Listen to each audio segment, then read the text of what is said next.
살 입고 마시고 먹고 거주하는 것은 다 다르지만 하나님의 사랑 주의 장중에 다 있는 줄 아오니 하나님께서 오른팔로 콕들 다 붙잡아 주시옵소서. 오늘도 하나님의 충만한 은혜가 있게 원하옵고 부족한 자를 세우셨사오나 제단의 권세와 능력으로 붙잡아 주셔서 서로 피차 은혜 받는 시간 되게 하여 주시옵소서. 살아계신 예수님의 이름으로 감사하며 축복하고 기도하옵나이다. 아멘. 할렐루야. 수직적 교회, 복음적 교회, 그리고 변혁적 교회, 이렇게 세 가지 교회에 대한 세 개의 아웃라인이 있습니다. 어렵습니다. 교회에서 잘 다루지 않고 성경 말씀에 우리는 언제든지 여호와는 나의 목자가 되시고 그저 산성이 되주셔서 나를 지켜주시고 오른팔로 붙잡아 주시며 이삭의 100배의 축복을 원하고 야곱과 같이 요셉과 같이 높이 쓰임을 받으며 또 야곱과 같이 힘들고 어려워도 하나님의 좋은 결말을 보길 원하는 그런 말씀이나 그런 위치에 우리가 있고 싶어 합니다. 그러나 우리는 교회가 든든히 서가고 마치 집을 든든히 세우면은 풍랑이 나도 껐덕이 없듯이 교회가 든든히 서가고 또 우리가 내가 어디를 취직해야 되겠다 아니면 어떤 회사를 가야 되겠다 그렇게 목표를 놓고 우리가 열심히 공부하지만 사실은 그것보다 먼저 그냥 열심히 공부하고 그리고 많은 것들을 자격증이라든지 이런 것들을 구비해 놓으면은요 와서 스카우트를 해갑니다. 그것과 마찬가지로 하나님의 복도 마찬가지입니다.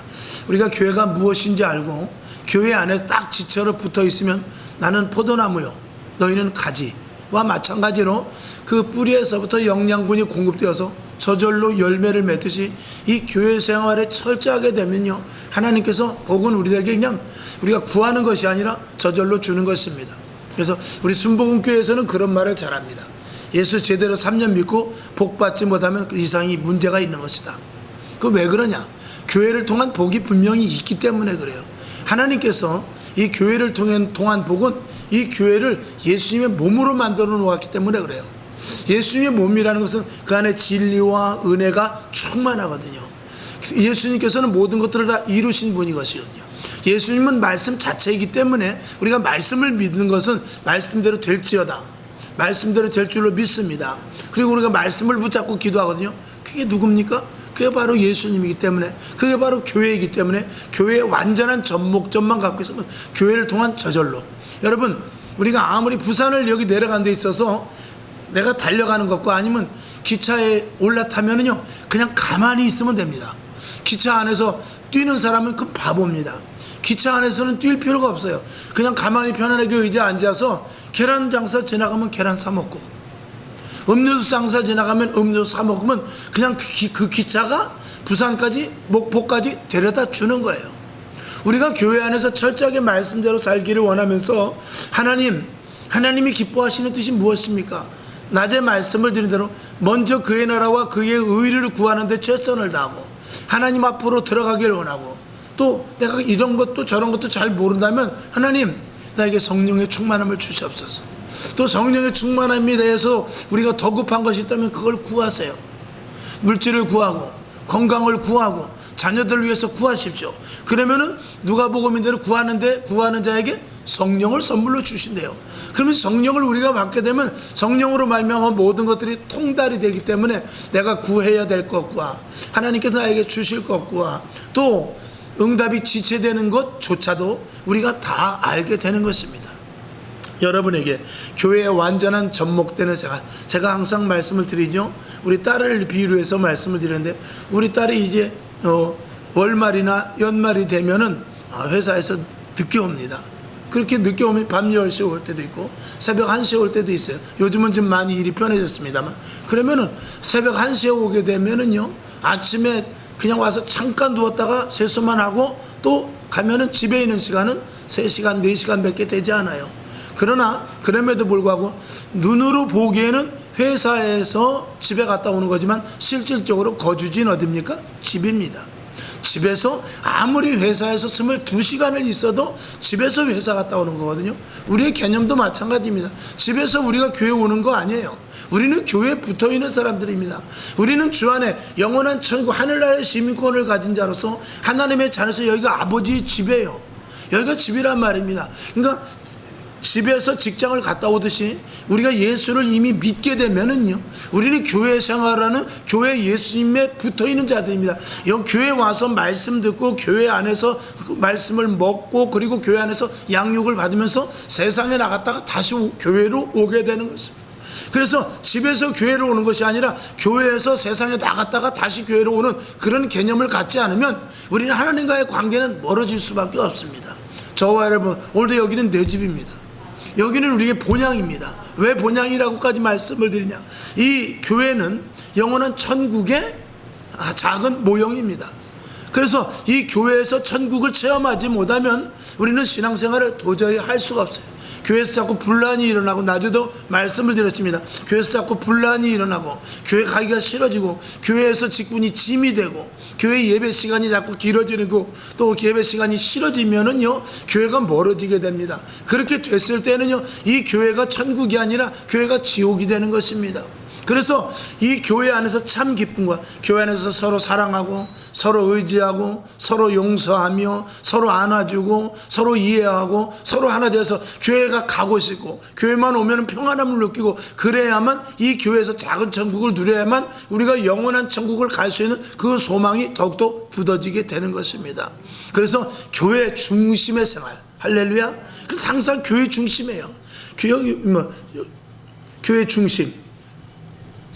중심 교회라고 그랬지만 교회 중심, 저기 보면 뭐 포스트 팬데믹 처치, 중심 교회, 또 모델 처치, 또 플랫폼 처치 다 이렇게 되어 있지만 저게 뭐냐면 교회 중심의 생활을 하기 위함인 것입니다. 교회 중심의 생활을 할 때 우리가 세상에서 나가서 하는 모든 일들이 어디서부터 공급되느냐, 위로부터 교회를 통해서 우리에게 공급이 되는 것입니다. 저와 여러분, 마치 여기 집에 이제 강아지 기르는 집들이 있을 겁니다. 바깥에 나갈 때 어떻게 나갑니까? 집에서는 그냥 놔둡니다. 근데 바깥에 나갈 때는 반드시 끈을 가지고 가야 돼. 요새는 그 끈 누가 발견했는지 참 그거 잘했어요. 쭉 늘어났다가 다시 줄자, 그 어떤 사람이 줄자 보고 그거 발견했다고 하더라고요. 줄자 이렇게 쭉 냈다 놓으면 탁 들어오잖아요. 그래서 이게 강아지 끈도 저렇게 되면 좋겠다. 맨날 끈에 걸리니까 다시 이렇게 감아야 되고, 그러니까 줄자의 원리를 이용해서 강아지 끈도 그렇게 만들면 좋겠다 해서 둥그렇게 그렇게 만드는 거예요. 근데 반드시 그걸 끌고 나가야, 강아지가 자기 마음대로 자유롭게 가지만 거기에 무엇이죠? 줄이 매여 있습니다. 우리가 세상에 나가 있지만 이 교회에 줄이 매여 있는 것입니다. 그래서 다시 교회에 와서 은혜 받고 교회에 와서 다시 축복의 그 현장에서 우리가 누리고, 그리고 또 세상에 나가서 든든하게. 강아지는 겁나지 않습니다. 왜? 그 줄을 가진 주인이 있기 때문에 그래요. 세상에 나가서도 우리가 두렵지 않은 것은 이 교회를 통한 든든함이 있기 때문에 그래요. 주님이 나와 함께 하시고 주의 팔이 나를 안위하시고 저 위에서부터 나를 지켜보시며 하나님의 능력과 권능으로 나를 감싸안고, 그것을 구약에서는 불말과 불병거로 지켜주신다고 그래요. 천군 천사로 함께 하신다고 그래요. 그런 일들이 우리에게 있음을 저와 여러분 인식을 해야 돼요. 그리고 그런 체험이 있어야 되고 그것을 항상 느껴야 됩니다. 그리고 그런 일들을 통해서 내 자신이 정말로 담대함과 두려움이 없어야 돼요. 담대해지고 두려움이 없어야 됩니다. 그것을 느끼게 하는 것은 내 스스로는 되지 않습니다. 하나님이 함께 하신다는 체험, 즉 성령의 충만함이 있어야만 됩니다. 여러분에게 하나님을 늘 인식할 수 있기를 주님의 이름으로 축원합니다. 그래서 오늘 이제 수직적 교회, 그리고 복음적 교회, 오늘은 변혁적 교회, 가장 어렵습니다만 그럼에도 불구하고 제가 최선을 다해서 가장 쉽게 말씀을 드리겠습니다. 자, 변혁적 교회를 세우는 7가지, 1, 2, 3, 4, 5, 6, 7을 한번 순서대로 쭉 한번 읽어봅니다. 1. 시작. 성경에 충실한 교회. 2. 영적 영향력의 교회. 3. 실천하는 행동의 교회. 4. 사역 중심적 교회. 5. 깊이 관계하는 교회. 6. 대가 지불의 교회. 7. 미래지향적 교회. 아멘. 6번의 대가 지불의 교회는 복음적 교회에도 있었습니다만 같은 맥락에서 비슷하게 약간 이쪽에서는 약간 틀리게 다룰 것입니다만 같은 맥락입니다. 그래서 오늘 성경에 충실한 교회, 첫 번째, 모든 해석의 근거는 성경이다. 우리가 일어나는 모든 일들, 여러분의 생활 가운데서 일어나는 모든 일들, 나에게 당하는 이 모든 것들, 또 그뿐만 아니라 한 걸음 나가서 범우주적으로 이 땅에 일어나는 모든 일들의 해석은 반드시 무엇을 통해서 해석되어야 하냐면 성경을 통해서 해석되어야 됩니다. 그게 바로 이 변혁적 교회를 세워나가는 데 가장 주춧돌이 됩니다. 왜? 모든 것의 주체는 성경이다 라는 것을, 하나님이지만 성경이다 라는 것을 우리가 분명히 알아야 돼요. 그래서 내게 일어나는 모든 일들도 하나님의 뜻이 무엇인가를 우리가 생각하지 않습니까? 그리고 답을 어디서 찾아요? 성경에서 찾는 거예요.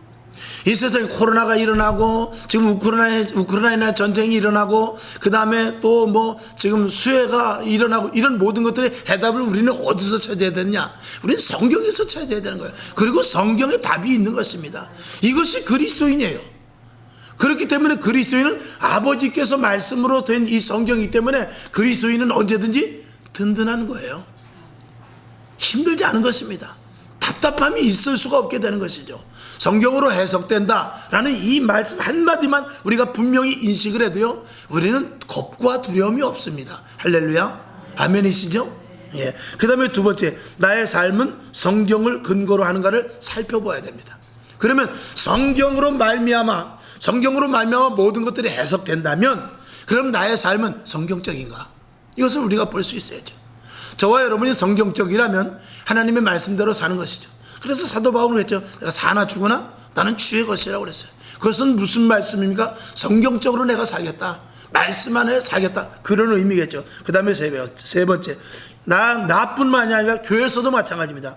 교회에서 성경은 근간, 기본, 기초, 근본, 원칙이 됩니다. 그러니까 교회에서 성경이 빠져버리면, 성경이 주 교재입니다. 성경이 텍스트, 책이란 말입니다. 그리고 나머지 모든 주석이라든지 교리라든지 이런 것들은 다 뭐죠? 그거는 하나의 참고서일 뿐입니다. 참고서가 교과서를 절대 앞설 수 없습니다. 교과서보다 참고서가 더 두꺼울 수 있어요. 그러나 그래도 원 텍스트, 책은 참고서입니다.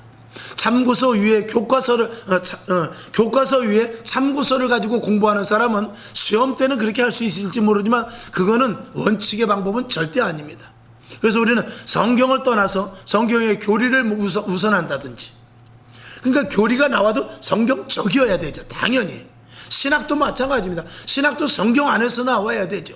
그런데 성경보다 신학을 앞선다든지 그렇게 되면 안 되죠. 그 예화가 하나 있는데 갑자기 생각이 나네요. 어떤 목사님이, 새로 부임해온 부목사님이 있어요. 부목사님이 오셔가지고, 여러분 11조는 성경에 그렇게 근거되어 있지 않습니다.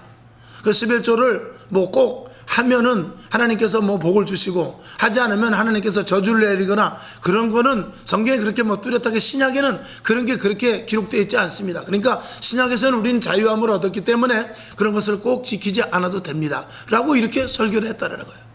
그러니까 계속해서 그런 비슷한 류의 설교를 하니까 이제 하루는 안 되겠으니까 장로님하고 권사님들이, 목사님도 그렇게 설교 말씀을 안 하시는데 부목사님이 자꾸 그렇게 말씀을 하시면 우리는 성경, 이거 신앙에 충돌이 생겨서 안 됩니다 그랬더니, 도대체 왜 그 말씀을 계속해서 그렇게 하십니까? 이게 성경에는 분명히 그래도 11조를 하라고 나와 있지 않습니까? 이렇게 하니까 그 부목사가 뭐라고 그러냐면, 나는 유명한 교수로부터, 신학교에서 유명한, 미국도 갔다 오고 독일도 갔다 온 교수한테 그렇게 배웠다는 것입니다. 교수한테 그렇게 배웠기 때문에 나는 그 자부심을 갖고 분명하게 여러분에게 말씀을 드립니다, 이렇게 말하더라는 것입니다. 여러분, 성경이 기초가 돼야지, 아무리 IQ가 200이 넘는 교수가 가르쳤다 할지라도 그 교수의 가르침은 부교재밖에 되는 것 아닙니다. 그리고 사람의 생각이 성경과 같을 수 있습니까? 절대로 그렇지 않습니다. 낮에도 말씀을 드렸습니다. WCC라든지 이런 부분에 대해서 이게 얼마나 오류가 많습니까? 그럼에도 불구하고 WCC라든지 이런 것들을 추정하면서 지금 계속해서 그 WCC가 괜찮다 하는 그 설득 작업을 지금 얼마나 많이, 특히 CBS에서 계속해서 그 설득 작업을 하고, 그리고 그 4개 종단, 그 교단에서 계속해서 이야기를 하고 있어요. 그래서 설득해서 WCC가 괜찮은 것이다, 그럴듯하다.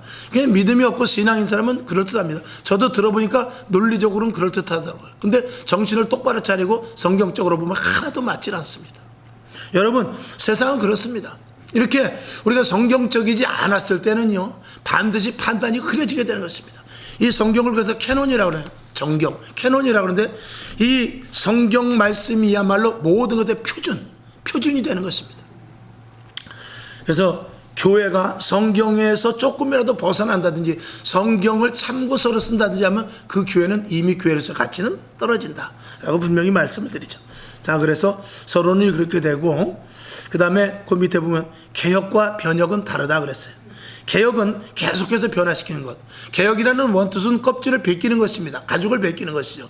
그래서 계속해서 이 변화시키는 것이다. 그런데 이 변혁은 뭐냐? 가치를 전환시키는 것입니다. 세상에서의 변혁은 이 개혁과 비슷하게 계속적으로 개혁해 나가는 것이 변혁이죠.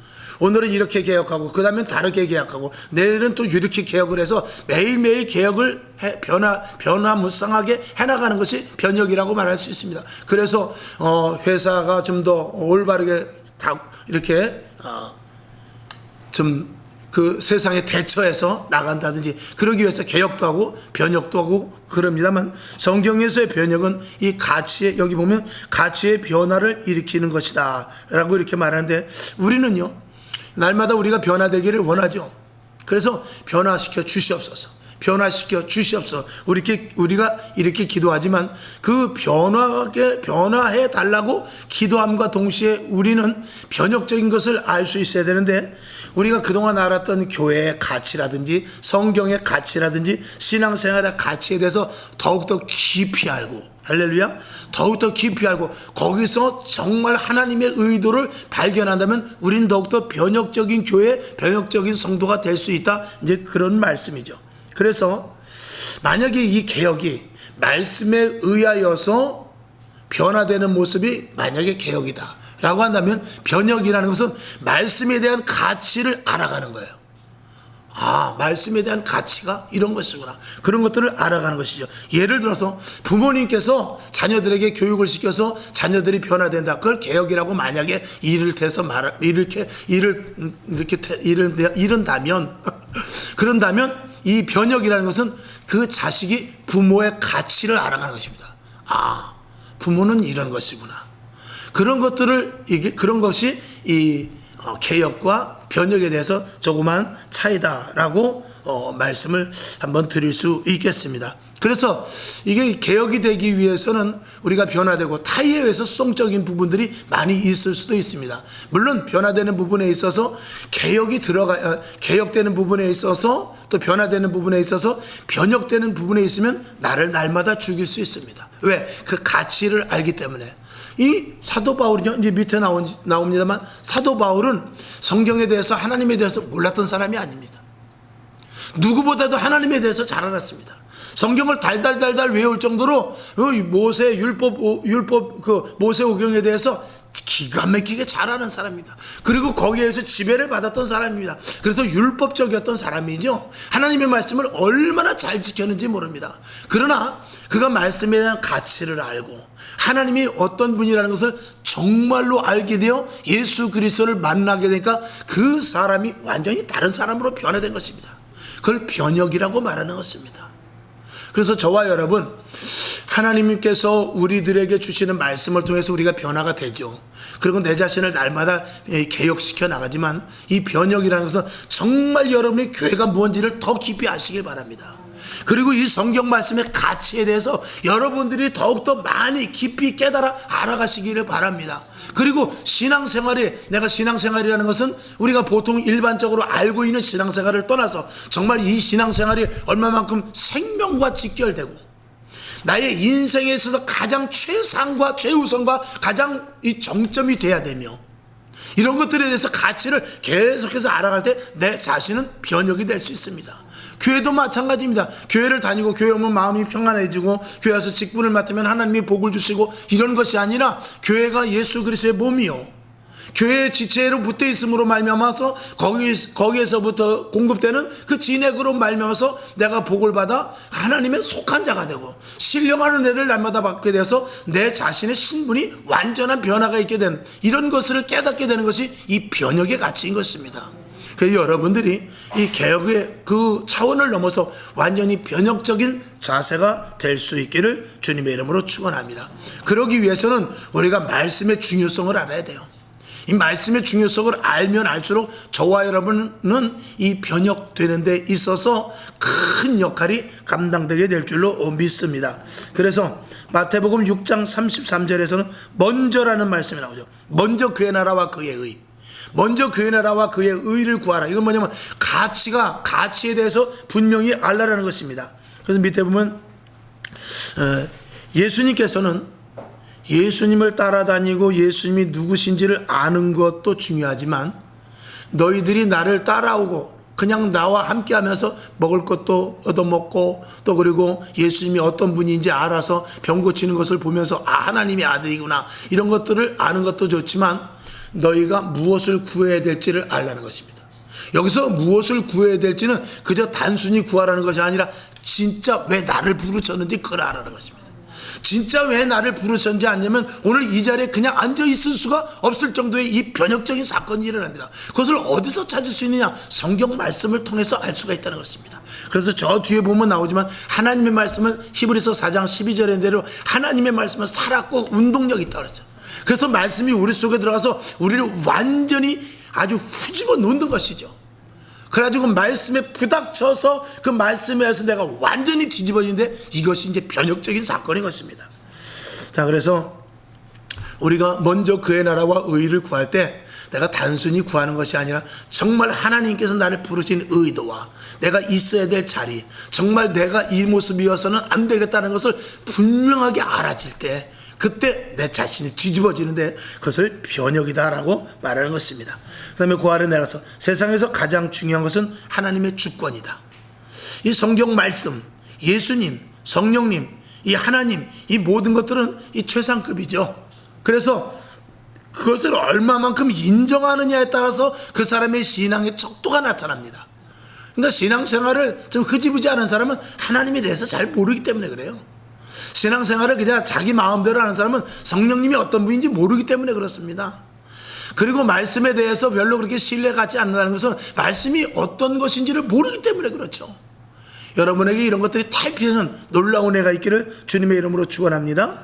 사도 바울이 교회를 말할 때 주의 주권을 말하며 교회는 주님의 주권, 음부의 권세가 틈타지 못하고 에베소서 1장 22절 충만 가운데 충만이 있습니다. 그 다음에 골로새서 교회의 머리 되시고 그리고 이 교회에 대해서는 하나님의 주권을 말하고 그 다음에 사도 바울에 있어서도 역시 하나님이 나의 주권자 되신다라는 것을 그는 항상 말하고 있습니다. 그러니까 자기가 가진 모든 것들을 배설물과 같이 버렸다라는 것은 오직 하나님만이 나의 주권자라는 것이죠. 그는 자신의 변화 역시도 하나님의 주권하에서 일어났다는 것을 알게 됩니다. 그가 하나님을 몰랐던가요? 하나님을 아는 사람입니다. 율법을 몰랐던가요? 율법을 아는 사람입니다. 성경에 대해서 능통한 사람입니다. 근데 그가 완전히 다시 변화되는데 진짜 하나님을 알았기 때문에 그래요. 진짜 하나님을 알았기 때문에 그는 변혁적인 그 안에서 변혁적인 완전한 변화의 사건이 일어나게 되는 것입니다. 그러므로 그가 율법 신앙에서 은혜 신앙으로 바뀌어진 것은 교회든지 개인이든지 주권이 오직 하나님께 있다는 사실을 깨달을 때, 여기서 주권이 온전히 하나님께 있다는 것을 깨닫는 것은 성경이 하나님의 것이요 예수 그리스도가 어떤 분이시며 성령님이 뭐하러 이 땅에 오셨으며 이런 모든 것들을 아는 데까지 이르는 것을 말씀을 드릴 수 있습니다. 자, 그 다음에 그 밑으로 내려가서 변혁은 가치를 새롭게 발견하고, 아멘. 이 발견하고가 굉장히 중요합니다. 가치를 발견한다는 것은 내 자신이 그 가치에다가 모든 것들을 몰입할 수 있습니다. 가치만 발견되면, 그래서 그 마태복음에 보면은 그 땅을 산 것이 나오지 않습니까? 땅에 보니까 밭을 갈다 보니까 그 속에 무엇이 있었죠? 그 속에 보화가 있었어요. 그러니까 자기가 가진 모든 것들을 다 집이니 뭐니 다 팔아가지고 그 밭을 사버리게 되죠. 왜? 그 밭의 가치를 알기 때문에. 여러분이 하나님에 대하여, 예수님에 대하여, 교회에 대하여, 성령에 대하여, 말씀에 대해서 가치를 안다면 세상의 모든 것들을 얼마든지 버릴 수 있습니다. 그 가치를 모르기 때문에 세상 것도 내 것도, 낮에 말씀드린 두 가지를 섬기게 되는 것입니다. 그래서는 아무것도 되지를 않는다는 것이죠. 자, 그래서 이 완전한 변화는 하나님이 원하시는 데까지 가는데 그것을 사도 바울은 이렇게 말하죠. 하나님이 원하는 그 합당한 자리, 하나님의 부르심에 합당한 자리라는 말씀이 있습니다. 저와 여러분 하나님의 부르심에 합당한 자리에 있어야 될 줄로 믿습니다. 제가 가끔 말씀을 드리죠. 과연 내가 합당한 자리가 오늘 여긴가? 내가 너무 게으름을 떨지 않았는가? 아니면 내가 하나님도 모르게 하나님보다 더 앞서가지 않았는가? 그런 생각을 해볼 때가 있어요. 정말 지금 오늘 이 시간 여기 있는 이 내 자리가 물론 하나님께 도우셔서 오늘 이 자리까지 있지만 내가 좀 더 갈 수 있지는 않았을까? 여러분도 마찬가지입니다. 여러분 이 자리에 있고 신앙의 지금 메다를 이렇게 봤을 때 메다가 이렇게 올라가지 않습니까? 지금 여러분의 신앙의 그 메타기를 딱 봤을 때 하나님이 보았을 때 지금 그 메타 그 자리가 아니고 조금 더 올라갔을 수도 있었을 텐데 하는 그렇다면 저와 여러분은 더욱더 분발해야 됩니다. 그렇지 않겠어요? 하나님은 저와 여러분에게 바라는 그 자리가 있습니다.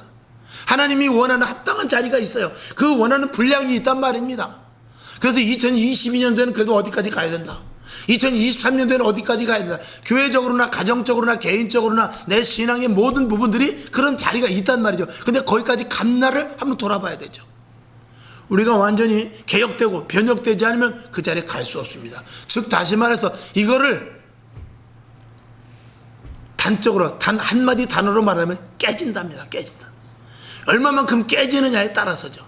저와 여러분 더 많이 깨지길 바랍니다. 그릇은 깨지면 못 쓰지만 사람은 깨져야 씁니다. 할렐루야. 자, 그 다음에 그 밑에 내려가서 제자들은 성경을 기록할 때 이 이루어진 말씀에 대하여서라고 늘 기록을 하고 있어요.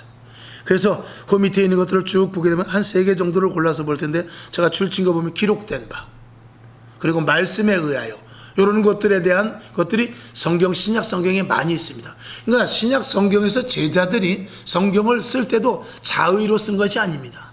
당연히 성령에 의해 썼지만 반드시 하나님의 말씀, 하나님의 의도에 의하여서 성경이 쓰여졌다는 것을 말씀을 하고 있어요. 자, 마태복음 1장 21절 22절을 볼까요? 시작. 아들을 낳으리니 이름을 예수라 하라. 이는 그가 자기 백성을 저희 죄에서 구원하실 자이심이라 하니라. 이 모든 일에 된 것은 주께로 선지자로 하신 말씀을 이루려 하심이니 가라사대 아멘. 자, 21절만 이 제자들이 선포하면 안 됩니다. 제자들이 아들을 낳은 이리 이름을 예수라 하라. 이는 그가 자기 백성을 저희 죄에서 구원할 자이심이라. 제자들이 이렇게 말한 것이나 성경 말씀이 응해졌다라고 말합니다. 이렇게 자신 있게 쓸 수 있었던 것은 성경에 의해서 하나님에 의해서 쓸 수 있었던 것은 그가 예수님을 따라다니면서 그들이 체험을 했기 때문에 그래요. 말씀대로 된 것이고 말씀대로 이루어졌구나. 예수님께서 십자가 못 박혀 돌아가시는 사건조차도 베드로는 안 된다고 긋고 말렸고 제자들 역시도 그런 일이 일어나서는 안 됩니다 그랬지만 그것이 성경적이었구나 이걸 알게 된 거죠. 그러니까 그들이 성경을 기록할 때도 반드시 그것을 근거하여 기록을 할 수밖에 없는 것입니다. 자, 마태복음 2장 17절을 볼까요? 시작. 이는 선지자 에레미야로 말씀하신 바 하고 점점점 이렇게 그 다음 성경을 이어져 나갑니다. 함부로 적질 않습니다. 자, 한 번 더 보죠. 마태복음 2장 23절을 봅니다. 시작. 나사렛이라는 동네에 와서 사니 이는 선지자로 하신 말씀에 나사렛 사람이라 칭하리라 하심을 이루려 함이니라. 그러니까 이 제자들이 성경을 이 말씀 성경 이 마태복음을 누가복음을 마가복음을 이렇게 또 이 신약 성경을 기록할 때 구약에 있는 모든 것들 하나님의 말씀의 그 이루어진 완성을 근거로 해서 쓴 것입니다. 그러면 저와 여러분은 어떻게 됩니까? 저와 여러분도 말씀대로 살 때 또 말씀을 신뢰할 때 말씀을 의지할 때 그리고 말씀이 분명하다 라고 아멘으로 받아들일 때 말씀대로 되지 않겠습니까? 그리고 여러분은 그 말씀을 증거할 수 있습니다. 그게 복음인 것입니다. 그게 전도자가 하는 것입니다. 우리가 전도를 할 때 있어서 그것을 근거로 해서 전도하는 것입니다. 믿은 게 있어야죠. 뭐가 완성된 게 있어야죠. 뭐 말씀대로 해서 어떻게 이루어진 게 있어야 전도를 하지 않겠습니까? 그것이 없으면 전도 못하는 것입니다. 이루어진 일에 대하여서 하나도 우리가 알지 못하면 우리는 전도할 수 없어요. 우리는 체험을 합니다. 우리는 경험을 하지요. 우리는 축복 속에서도 하나님이 분명히 이건 주셨다는 축복을 우리가 분명히 알죠. 그래야 전도할 수 있는 것입니다. 이 신약 성경을 쓴 모든 사도들도 마찬가지입니다. 그 이루어진 일들에 대해서 그는 분명성을 가지고 기록할 수밖에 없었던 확실한 하나님의 증표가 그들에게 있었습니다. 할렐루야. 저와 여러분에게도 그래야 되죠. 자, 쭉 넘어가서 마가복음 쪽으로 가봅시다. 마가복음 1장 3절을 한번 봅시다. 글씨가 너무 조그마해요. 넘어갑시다. 그러면 누가복음을 봅시다. 누가복음 24장 44절 있는가요? 네, 시작. 또 이르시되 내가 너희와 함께 있을 때에 너희에게 말한 바 곧 모세의 율법과 선지자의 글과 시편에 나를 가리켜 기록된 모든 것이 이루어져야 하리라 한 말이 이것이라 하시니 하시고 등등 이렇게 이 성경의 말씀이 이루어진 것에 대하여서 근거로 해서 이 성경 말씀을 기록했고 그들은 자신 있게 써나갈 수가 있었던 것입니다. 왜? 성경이 정확하고 성경이 하나님의 말씀이라는 것은 그들 속에 분명히 있었기 때문에 그렇죠. 저와 여러분 예수 믿는 것도 마찬가지입니다. 예수가 안에 있어야 믿는 것입니다. 말씀이 안에 있어야 믿는 것입니다. 성령이 안에 있어야 뜨겁게 기도할 수 있는 것입니다. 할렐루야. 자, 하나 더 봅시다. 요한복음 12장 38절 시작. 이는 선지자 이사야의 말씀을 이루려 하심이라. 가로되 주여 우리에게 들은 바를 누가 믿었으며 주의 팔이 네게 나타나나이까 하였더라. 이런 모든 것들은 말씀을 이루려라는 이 말씀을 쓰지 않고는 기록할 수 없었던 이 제자들의 모습을 우리가 엿볼 수 있게 되는 것입니다. 여러분, 그래서 제가 이렇게 쭉 많이 써놓은 것은 그런 성경 거의 전체가 다 이런 것을 근거로 했다라는 것을 제가 말씀을 드리기 위한 것입니다. 그래서 기록된 것에 대한 우리의 자세, 여기 누가복음 1장 1절에 보면 우리 중에 이루어진 사실에 대하여, 이 누가는 이루어진 사실을 분명히 썼다라고 분명하게 기록을 해요. 분명하게 이루어진 것을 분명하게 기록합니다. 저와 여러분 신앙은 그렇습니다. 분명하고 확실해야 돼요. 그래야 복음이 뚜렷합니다. 그리고 그 복음 속에서 능력이 나타나고 한 사람을 전도하는 데 있어서 영향력을 갖게 되는 것입니다. 아멘. 그래서 누가복음 1장 38절을 봅니다. 시작. 마리아가 가로되 주의 계집종이오니 말씀대로 내게 이루어지이다 하매 천사가 떠나가니라. 아멘. 아멘. 아멘. 아멘. 여기 보면 성경의 말씀을 통하여 이루어진 일에 대하여 누가와 같은 간증과 마리아와 같은 말씀을 이루는 아멘자이어야 한다. 우리 한번 따라해 봅시다. 아멘자. 아멘자. 아멘하는 자라는 것이죠. 여러분이 모두가 다 아멘하는 자, 아멘자가 될 수 있기를 주님의 이름으로 축원합니다.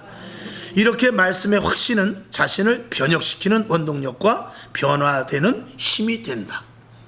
이 말씀만이 모든 것들을 변혁, 개혁시킬 수 있다라고 말씀을 드릴 수 있죠. 자, 여기 있네요. 히브리서 4장 12절을 봅니다. 시작. 하나님의 말씀은 살았고 운동력 있어 좌우에 날선 어떤 검보다도 예리하여 혼과 영과 및 관절과 골수를 찔러 쪼개기까지 하며 또 마음의 생각과 뜻을 감찰하나니. 무엇이요? 말씀이. 그러니까 말씀의 중요성을 계속해서 말씀하고 있습니다. 자, 그 밑에 거 교회의 모든 부작용은 왜 일어난다고 그랬죠? 성경을 올바로 믿지 않는 데서부터입니다.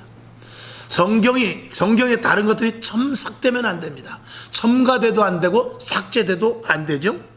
자, 베드로후서 3장 16절에 아주 중요한 말씀이 있습니다. 시작. 또 그 모든 편지에도 이런 일에 관하여 말하였으되 그 중에 알기 어려운 것이 더러 있으니 무식한 자들과 굳세지 못한 자들이 다른 성경과 같이 그것을 억지로 풀다가 스스로 멸망에 이르니라. 아멘. 자, 갈라디아서 1장 9절 시작. 우리가 전에 말하였거니와 내가 지금 다시 말하노니 만일 누구든지 너희의 받은 것 외에 다른 복음을 전하면 저주를 받을지어다. 아멘. 제가 요즘 저는 이제 설교를 보통 일주일에 다른 목사님들 걸 한 3편에서 5편 정도는 봅니다. 왜냐하면 그래야 또 어떤 부분은 내가 또 잘못 전한 게 있지 않은가, 지금 목사님들은 어떻게 설교하는가, 이런 것도 제가 좀 봐야 되기 때문에 그렇습니다. 그 예레미야 33장 3절에 보면 너는 내게 부르짖으라. 크고 비밀한 것을 내게 알려주리라. 맞나요? 부르짖으라가 거기서 원어는 부르짖으라가 아니랍니다. 그냥 부르라래요. 원어는. 그러니까 부르짖으라는 것은 그거는 대한민국 성경이 잘못됐기 때문에 부르짖어 기도할 필요가 없다는 것입니다. 근데 원어에는 절대로 부르짖으라 그렇게 돼 있지 않고 영어 성경에도 부르짖으라가 아니라 그냥 불러라 이렇게 돼 있다는 것입니다. 그러니까 부르짖어 기도하는 것은 이건 한국교회에서만 있는 것이라는 거예요. 그래서 저는 이제 그것을 보면서 그러면은 원어대로 우리가 해석되지 못하였다 치면 우리가 그것을 바꿔서 그대로 그러면 원어대로 사용해야 되는가라고 생각해 봤을 때 여러분 우리가 한 가지 알아야 될 것은 이 원어도 사실은 그게 진짜 원어가 아닙니다. 원어라는 것이 모세가 쓴 그 글이 그대로 여러분 이스라엘에 가면은요 그 원어 저 히브리어 그 성경이 수십 가지가 있어요. 우리나라도 뭐 개혁성경, 개정성경, 영어도 NIV 뭐 이렇게 해가지고 영어 성경도 수십 가지가 있거든요. 세계 성경은 엄청나게 많습니다. 그래서 해석이 다 분분해요. 근데 이제 이분들은 그냥 이게 원어다. 히브리어, 헬라어 이게 원어다. 원어이기 때문에 여기를 근거해야 된다고 말하지만 원어 자체도 사실 쓰여진 지가 그렇게 오래되지 않습니다. 물론 원어보다는 우리들께 나중에 쓰여졌죠. 그러나 원어도 그게 진짜 원어인지는 알 수 없는 거예요. 저는 감히 그렇게 말합니다. 그것을 그저 가장 그래도 근접한 것을 원어라고 했겠죠. 물론 박사들이 뭐 학자들이 성령의 감동과 감화하심으로 했겠죠. 그런데 만약에 그것이 너는 내게 부르라로 돼 있는데 우리나라 사람이 그것을 해석을 하면서 이게 부르라인데 부르짖으라가 정말 이게 하나님께서 원하시는 의도일 수 있겠다라고 사람의 개인의 심정이 아닌 정말 하나님의 그 음성을 듣고 만약에 썼다면은 그러면 부르짖으라가 진짜 하나님의 의도이실 수 있어요. 만약에 그렇다면 나는 그것 때문에 한국교회를 하나님께서 더 들어쓰셨다고 생각해요. 세계 유례의 부르짖으라고 쓴 교회는 그 성경은 우리나라밖에 없대요. 그러면 지금 세계 선교 사역을 가장 제일 크게 감당하는 나라가 어디입니까? 미국 다음에 우리나라인데 인구 비율로 보면 우리나라가 1위입니다. 왜 기독교 역사가 제가 어거지를 수도 있어요. 어거질 수도 있습니다. 그러나 저는 한번 다른 관점에서 보는 것이죠. 정말 이게 하나님이 기뻐하시는 해석이라면 하나님이 우리나라 전체를 그 성경을 보는 우리나라의 모든 하나님의 자녀들을 사랑하지 않을까? 저는 그런 생각을 해보는 것이죠. 또 이런 해석도 있어요. 약대가 바늘귀로 들어가는 것이 부자가 천국 가는 것보다 어떻게 더 어렵다고 그래서 쉽다고 그랬어요. 하여간 그 말씀의 뜻을 아시죠? 자, 차라리 부자가 하늘나라 가는 것보다 약대가 바늘귀 들어가는 게 더 쉽다고 그랬어요. 근데 그 바늘귀는 죽어도 못 들어갑니다. 근데 그 뒤에 보면 하나님으로서는 할 수 있느니라 그랬어요. 그러면 근데 그 원어에는 바늘이 아니랍니다. 바늘귀 문이라는 것이 예루살렘 옆에 가면은 그 뒤쪽에 보면은 동쪽인가 어느 쪽에 보면 이때요 바늘귀 문이라고. 그래서 거기는 낙타가 반드시 수구려야 지나가지 그냥 똑바로는 못 지나가는데 문이 너무 얕아서 그래서 그걸 그냥 우리나라가 해석할 때 바늘이라고 했다는데 저는 어떻게 보면 하나님께서 그 의도적으로 우리나라 대한민국 그 성경을 해석하는 게 바늘로 하라고 의도적으로 그러지 않았을까 제 억측적인 생각도 해봐요. 바늘귀로 들어가는 것은 바늘귀 문으로는 누구든지 들어갈 수 있습니다. 부자가 천국 가는 것보다 바늘귀 문으로 낙타가 들어가는 게 훨씬 쉽습니다. 근데 성경은 그렇게 되어 있지 않거든요. 성경은 부자가 하늘나라에 들어가는 것보다 낙타가 차라리 바늘귀로 들어가는 게 더 어렵다라고 되어 있거든요. 그럼 그게 무슨 말입니까? 저는 그 말이 더 일리가 있다고 봅니다. 그러니 이 성경의 해석에서 어느 것이 진짜 원어이고 어느 것이 정말 하나님의 뜻인지 우리가 알 수 있어요? 우리가 알 수 있습니까? 하나님께서 직접 계시하여 쓴 모세가 받아온 그 글, 모세가 읽어서 적은 글은 한두 개가 아닙니다. 수백 개, 수천 개, 수만 가지가 이스라엘에 깔려져 있어요. 여러분, 그래서 제가 그렇게 말씀을 드리는데, 저는 그래서 복음에 대하여서 저는 일단 여러분 오늘 이 성경을 여기 있으면 저는 오늘 이걸 믿자 이거예요. 우리는 한국 사람이에요. 이 성경을 만들 때 성령의 감동과 감화하심에 따라 만들었습니다. 그래서 이 성경이 나오기 전에 한번 성경이 이게 고전에는 바뀌었는데 찬송가는 바뀐 게 알겠는데 성경은 바뀌었나 모르겠습니다. 성경은 아마 안 바뀌었을 거로 알고 있어요. 이번에 바뀌었나. 그러니까 성경에 보면 새번역도 있고 또 뭐 개정판도 있고 이거는 한글 개혁판이고 이렇게 여러 가지가 있습니다만 이 한국에 있는 성경 그걸 그대로만 믿어도 저는 충분히 하나님의 복이 하나님의 약속의 은혜 영원한 천국을 가는데 저는 절대 부족함이 없다고 생각합니다. 아멘. 이 성경 66권도 제대로 모르면서 이 성경 66권의 하나님의 의도도 제대로 모르면서 어떻게 원어가 어떻고 그런 것을 함부로 감히 대중에게 선포하면서 그것만이다라고 말할 수 있냐 이거죠. 이런 원어에는 이런 것들이 있습니다. 참고하십시오라고 하는 것은 얼마든지 이해를 합니다. 그러나 절대로 이 한국의 성경이 잘못됐습니다라고 말하는 것은 저는 어폐가 있다라고 생각합니다. 그게 도대체 누가 그걸 발견해서 누가 했다면 원어는 진짜입니까? 저는 원어도 진짜라고 생각하지 않습니다. 하나님의 말씀은 성령에 감동하죠. 그래서 같은 말씀이지만 하나님께서 시시때 각각 우리들에게 레마의 말씀으로 또 주시는 부분이 있는 거예요. 아멘. 같은 말씀이라도 이 성경 그대로 믿으면 큰일 나는 부분이 많습니다. 제가 가끔 얘기하잖아요. 화딱 지나가지고 성질나 있는데 본토 친척 아비집을 떠나라. 그대로 들으면 큰일 나는 거예요. 그것은 레마를 통해서 직접 이 하나님의 말씀 중에 오늘 내게 필요한 말씀, 내 환경과 내 조건에 필요한 말씀을 하나님께서 주십니다. 그것이 진짜 해석이 나에게 되는 것입니다. 그 해석은 성령의 인도하심을 받는 사람들이 올바르게 받을 수 있습니다.